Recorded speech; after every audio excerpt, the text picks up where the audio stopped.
हे guys, अस्सलाम वालेकुम all, welcome back to my channel. It's me Umar Rizwan और मैं आ गई हूँ आप लोगों के साथ एक नई वीडियो लेके। ये वीडियो बेसिकली पिछली वीडियो से रिलेटेड है और ये बैग ऑफ वर्ड्स की इम्प्लीमेंटेशन है। अगर आप लोगों को बैग ऑफ वर्ड्स में कोई भी मसला है, कोई कन्फ्यूजन है, तो आप लोग मेरी वीडियो जाकर देख सकते हैं मेरे चैनल पर। इसका लिंक मैंने डिस्क्रिप्शन बॉक्स में भी दिया हुआ है। So let's get started with the video. तो गाइस, आज मैं आप लोगों को बताने लगी हूँ बैग ऑफ वर्ड्स के बारे में। बैग ऑफ वर्ड्स आप लोगों को यकीनन अच्छी तरह समझ आ गई होगी। अब उसको हम लोगों ने सिर्फ समझना नहीं है, उसको हम लोगों ने बेसिकली इम्प्लीमेंट भी करना है। तो जैसा कि यहाँ पे आप लोगों को फर्स्ट लाइन में शो हो रहा है कि सबसे पहले हम लोगों ने इसमें लाइब्रेरीज़ इंपोर्ट करवानी होती है। लाइब्रेरीज़ क्यों इंपोर्ट करवानी है? क्योंकि हम लोग री इन्वेंट द व्हील नहीं कर सकते। हम लोग सब चीज़ें खुद नहीं बना सकते। अगर हम लोग बना भी सकते हैं, लेकिन इसमें हम लोगों की मेहनत लगेगी, जो कि दिमागी मेहनत भी होगी, और उसके अलावा हम लोग स्ट्रेस में आ जाएंगे, एक चीज़ नहीं होगी और एरर्स भी बेतहाशा निकल आते हैं। उसकी वजह से जो आप लोगों का सबसे बेस्ट तरीका क्या है, जो पाइथन ने हम लोगों को दी है, एक फैसिलिटी दी है कि आप लोग नई से नई चीज़ें बनाएं, लेकिन जो पुरानी चीज़ें बन चुकी हैं उनको आप लोग दोबारा से वो कोड लिखकर ना अपना टाइम वेस्ट करें, ना उसकी मेमोरी वगैरह यूज़ होगी ज़्यादा, और इस तरह आप लोगों का एफिशिएंट कोड जो है वो बन जाएगा। उसके लिए सबसे पहले आप लोगों को करना ये है कि आप लोगों ने फर्स्ट आप लोगों को सेल में जैसे नज़र आ रहा होगा कि यहाँ पे फर्स्ट लाइन में आप लोगों ने एक नमपाई जो एरे लाइब्रेरी है वो आप लोगों ने इंपोर्ट की है, न्यूमेरिक पाइथन। इसके अकॉर्डिंग क्या होता है कि जो आप लोग एरेज बनाते जाएंगे, आप लोगों को वो आसानी देता जाएगा। इसमें मुख्तलिफ लाइब्रेरीज इंपोर्ट कराते जाएंगे। आप लोगों ने अगर कोई दूसरी प्रोग्रामिंग लैंग्वेज पढ़ी है, जैसे C++, तो उसमें आप लोगों ने देखा होगा अगर हम लोगों ने 3 डायमेंशनल या 2 डायमेंशनल एरे करना है, सपोज अगर आप लोगों ने मैट्रिक्स मल्टीप्लिकेशन करनी है, तो उसमें भी आप लोगों को काफ़ी लाइन्स ऑफ कोड, कोई ग्रेटर दैन 30 तो लाइन्स आप लोगों को कोड सिर्फ उसके लिए लिखनी पड़ती हैं कि आप लोगों ने मैट्रिक्स मल्टीप्लाई करना है। लेकिन इसमें ये चीज़ बिल्कुल नहीं है। आप लोगों ने 1 to 2 लाइन्स लिखी और आप लोगों का मैट्रिक्स मल्टीप्लाई भी होगा। इवन वो मैट्रिक्स में सर्च भी कर सकता है कोई वैल्यू, अगर आप लोग ये NumPy यूज़ करें। इसके बाद आप लोगों ने RE इंपोर्ट करा ली है, कोर लाइब्रेरी होती है जो रेगुलर एक्सप्रेशंस के लिए होती है। इसके बाद आप लोगों ने NLT के जो नेचुरल लैंग्वेज टोकनाइज़र बनाता है कि आप लोगों को नेचुरल लैंग्वेज में डाटा दे दिया जाएगा, आप लोगों ने उसके टोकन्स बनाने हैं, और वो आप लोग कैसे बनाएंगे, इस लाइब्रेरी के जो 3rd लाइन पे लिखी गई है।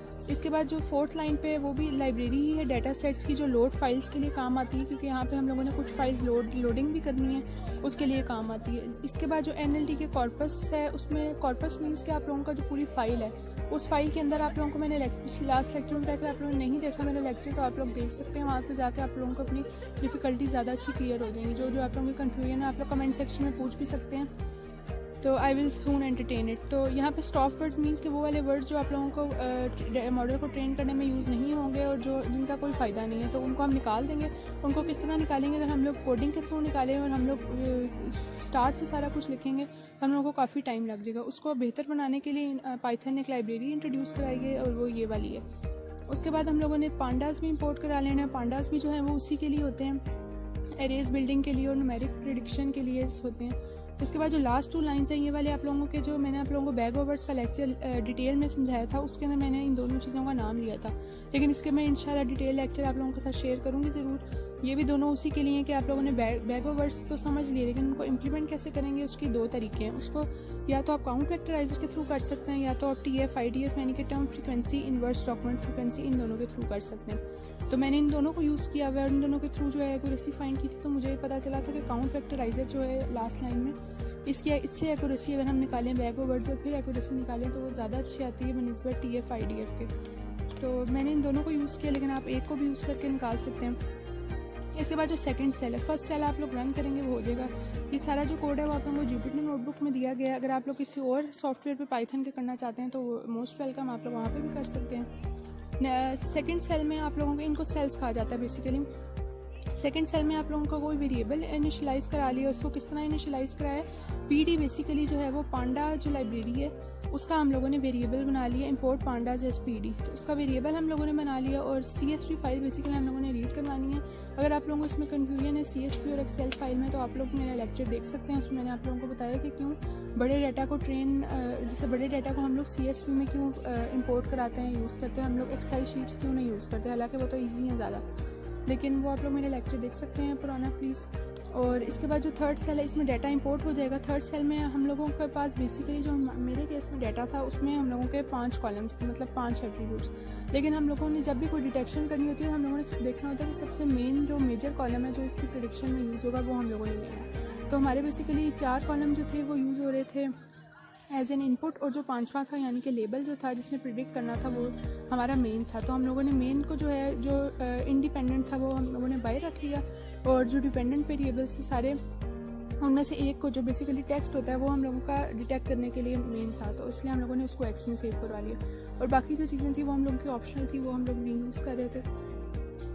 यह हो गया थर्ड सेल तक का काम। इसके बाद फोर्थ सेल में की बारी आती है बेसिकली जो आप लोगों ने स्टॉप वर्ड्स रिमूव करने हैं। जैसे कि मैंने आप लोगों को थ्योरी में भी समझाया था कि आप लोगों ने सबसे पहले क्लीन करना होता है डाटा। अभी डाटा क्लीनिंग का ये जो फर्स्ट फेज़ है वो आप लोगों का आ जाता है, और ये फर्स्ट फेज़ क्या है, डाटा क्लीनिंग। डाटा क्लीनिंग में बेसिकली क्या हो रहा है कि यहाँ पे फोर्थ सेल में आप लोगों का वर्ड नेट लेमेटाइजर, एक ये भी लाइब्रेरी है, मैंने ऊपर इंट्रोड्यूस नहीं की थी क्योंकि मैंने साथ साथ लिखी है ताकि ये समझ आती नहीं कहाँ कहाँ पे यूज़ हो रही हैं।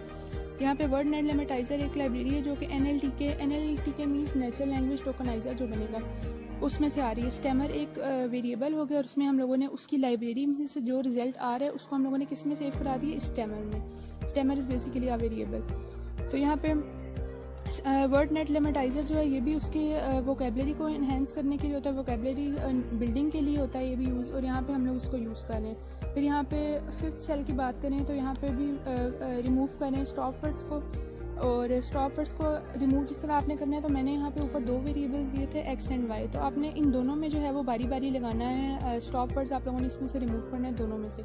तो मेरे पास क्योंकि दो वेरिएबल्स थे तो मैंने यही चीज़ जो है वो अगले सेल में भी कॉपी की, क्लीनिंग रिमूविंग स्टॉप वर्ड्स। यही चीज़ मैंने एक्स के लिए भी की है इम्प्लीमेंट, और यही चीज़ मैंने आगे वाई के लिए भी इम्प्लीमेंट की है। ये बिल्कुल सेम यही कोड है लेकिन सिर्फ वेरिएबल्स का चेंज है। अभी मैं आपको एक सेल समझा देती हूँ, नेक्स्ट सेल बिल्कुल इससे ही रिलेटेड है, आप लोग कॉपी पेस्ट करेंगे तो आप लोगों का इंशाल्लाह काम चल जाएगा। अब यहाँ पे टेक्स्ट आ रहा है, टेक्स्ट के लिए हम लोगों ने क्या करेंगे, फर्स्ट लाइन में अगर आप लोग देखें कमेंट है फॉर टेक्स्ट। अब ये टेक्स्ट के लिए, और जो नेक्स्ट वाला है वो आप लोगों का उसके लिए है, वाई के लिए जो लेबल है। अब यहाँ पे हम लोगों ने फॉर लूप लगा लिया सेकेंड लाइन में, और रेंज हम लोगों ने इसकी क्या दे दी, रेंज इस बेसिकली कि आप लोग कोई कुछ वर्ड्स हैं जो आप लोग लिख सकते हैं उसमें कि उसकी लेंथ जो है वो यहाँ से यहाँ तक होनी चाहिए। अब इसकी हम लोगों ने 0 से इसको स्टार्ट कराया और लेंथ इसकी ली थी जहाँ तक x आ रहा है। अब फर्स्ट लाइन में हम लोगों ने क्या किया हुआ है कि जितने भी स्पेशल कैरेक्टर्स थे इसमें, जैसे कि comma, stop, question mark, exclamation mark, वो हम लोगों ने इसको ख़त्म कर दिया। आर ई डॉट सब का मतलब है कि सब्सिट्यूट कर दे। फिर इसके बाद नेक्स्ट लाइन में हम लोगों ने जितने भी सिंगल कैरेक्टर्स हैं, मतलब आ और जितने भी सिंगल होते हैं, एम लिखा हुआ अगर सेपरेट, एन लिखा हुआ सेपरेट, तो वो यूजलेस है, उनको कोई काम नहीं है, उसको भी रिप्लेस कर दे। आर ई डॉट एस सब मीन्स के सब्सिट्यूट कर दे। और आर ई जो है वो रिजिक्स की बेसिकली फाइल है। रिजिक्स होता है टेक्स्ट के लिए और उनको स्प्लिटिंग करने के लिए, और टेक्स्ट के साथ बेसिकली खेलते हैं आर ई की जो फाइल है ना उसको यूज़ करके। उसके बाद थर्ड लाइन में अगर आप लोग आ जाएंगे तो इसमें आप लोगों को कहा गया है कि जितने भी मल्टीपल स्पेसेस हैं उनको हम लोग सिंगल स्पेसेस से सब्स्टिट्यूट करें, कि अगर मल्टीपल स्पेसेस 5 हैं 10 हैं वो हमारे डिटेक्शन में क्या काम की, उसका कोई काम नहीं है। उसके बाद फोर्थ लाइन में आप लोग आ जाएंगे तो बी के जितने भी प्रीफिक्सेस हैं उनको हम रिमूव करेंगे इस लाइन में, अगर आप लोगों के इस टेक्स्ट में लिखे गए हैं। फिर इसके बाद कुछ लोअर केस लेटर्स होते हैं, कुछ अपर केस लेटर्स होते हैं। अब इन लेटर्स को हम लोगों जब मॉडल को ट्रेन किया जाता है तो मॉडल भी कंफ्यूज हो जाता है, मॉडल को थोड़ा टाइम लगता है डिटेक्ट करने में कि अपर है लोअर केस है, तो हम लोग सब लेटर्स को लोअर केस कर देंगे। फिर इसके बाद हम लोग डॉक्यूमेंट को स्प्लिट कर देंगे, जैसे कि आप लोगों को मैंने सेकंड स्टेप में करवाया था उसमें बैग ऑफ वर्ड्स में। उसके बाद यहाँ पे आप लोगों का इसको इस लाइन को कहते हैं, इस लाइन में क्या हो रहा है, वर्ड कम्प्रीहेंशन इसको कहते हैं, लिस्ट कम्प्रीहेंशन सॉरी कहते हैं। लेकिन आप लोग अगर आप लोगों ने पाइथन नहीं पढ़ी हुई तो मैं आप लोगों को बता दूँ ये सेम बिल्कुल फॉर लूप की तरह काम करता है, लेकिन इसका डिफरेंस ये है कि इसमें आप लोगों के वर्ड्स थोड़े कॉम्प्रीहेंड हो जाते हैं, थोड़े कम हो जाते हैं, कंप्रेस हो जाते हैं, आप लोगों का कोड थोड़ा एफिशिएंट बन जाता है।